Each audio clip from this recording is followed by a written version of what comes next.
this here hacked me. You naughty, naughty man. Yeah, but I would have never met you if I hadn't hacked you. No, that's true. Just talk us through what happened then.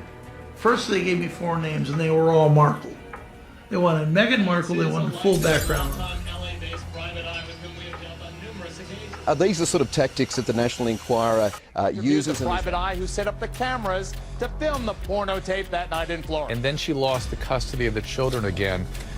Was that the final straw? I'm no longer a licensed private investigator, but that hasn't really stopped me. His name is Danno. Just an acting job. The only difference is if you get your lines wrong, they shoot you.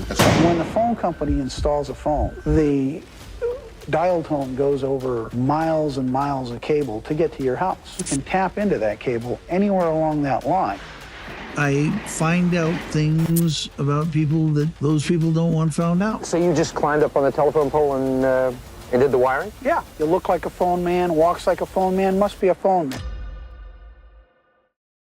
My grandma, cheerful Louise Willoughby Capus, was the original and iconic Kodak girl. She was one of the first successful models in American history. I only began to understand the strange disappearances of my older siblings later on. I found out that Charlie, as well as being a technical writer and a man of means, was also a child molester. I was rifling through one of the local papers standing out on the sidewalk, and I spotted a discreet little ad in the bottom right-hand corner of the jobs page.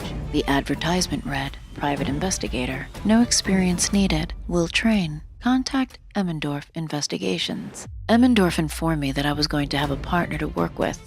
In walked Fred Vallis. His nickname, he told me, was Mad Dog. Who's Vermin and who's Pestilence? I'm Pestilence. And I'm He's Vermin. Really want me to tell you what they are? 2 pieces of puke.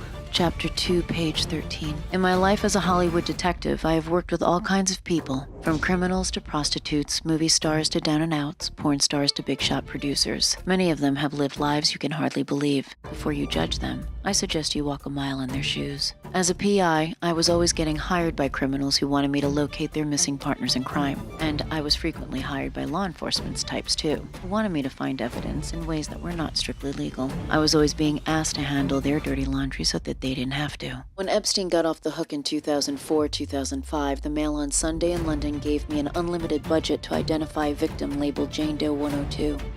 As agreed, I passed on the Heidi Fleiss tapes to Nagy. Unbeknownst to him, I kept a copy of every single one for myself. Owen Hansen looked exactly as I'd imagined he would from the sound of his voice. He appeared just like every other well-heeled LA businessman I'd worked for, so I took the job. I'd sworn to myself that I would never go back to prison, promised myself that I had put my past behind me, turned over a new leaf, gotten myself a clean slate.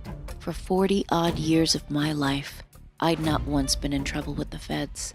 And now, because of some dumb jock drug-dealing maniac, I was behind bars. Chapter 33, page 147. Of all the UK tabloids, it was the Sun I could rely on for occasional bits of work. Could I find all the previous addresses of an American actress named Meghan Markle? I wrote her name out on a piece of paper beside my computer and went to make myself a cup of coffee. There it was, scrawled in my eligible handwriting on a post-it pad like it was no big deal, just another name among hundreds of others. Chapter 9, page 44.